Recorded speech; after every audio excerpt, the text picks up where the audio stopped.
Pemirsa masih di IDX Season Closing dan di segmen ini kami akan mengajak Anda untuk menyimak topik pilihan yang berhasil dihimpun oleh tim redaksi kami. Di mana jumlah total nilai dividen yang dibagikan oleh emiten BUMN dari tahun buku 2021 mencapai 76,21 triliun rupiah atau naik di 80,04% dibandingkan tahun buku 2020.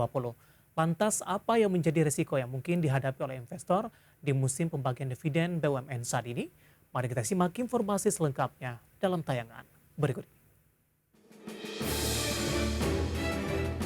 Memasuki akhir kuartal kedua 2022, sejumlah perusahaan yang diperdagangkan publik telah mengumumkan penggunaan laba perusahaan, baik yang kembali masuk saldo perusahaan sebagai laba ditahan atau dibagikan kepada pemegang saham dalam bentuk dividen tunai.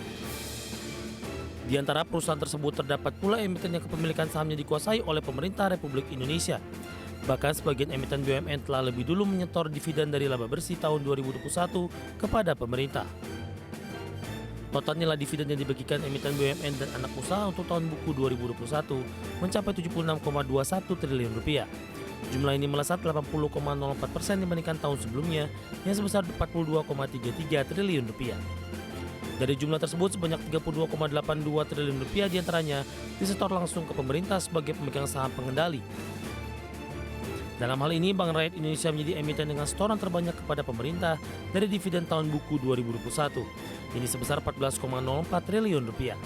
Diikuti oleh Bank Mandiri yang menyetor 8,75% dan Telkom Indonesia menyetor 7,74 triliun rupiah kepada pemerintah.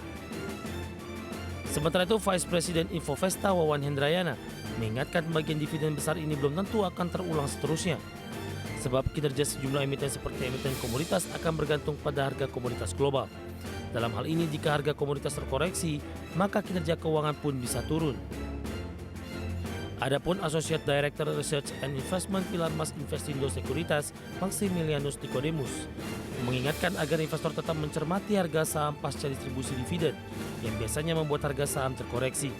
Investor juga diharapkan memperhatikan sentimen global yang penuh ketidakpastian. Menurut Niko, bagian dividen juga bisa dipakai untuk trading dalam jangka pendek memanfaatkan momentum. Pasalnya bagian dividen berpotensi membuat harga saham naik, apalagi jika rasio pembayaran dividennya tinggi. Namun Niko menambahkan penguatan harga ini hanya dalam jangka pendek saja. Berbagai sumber ada di channel.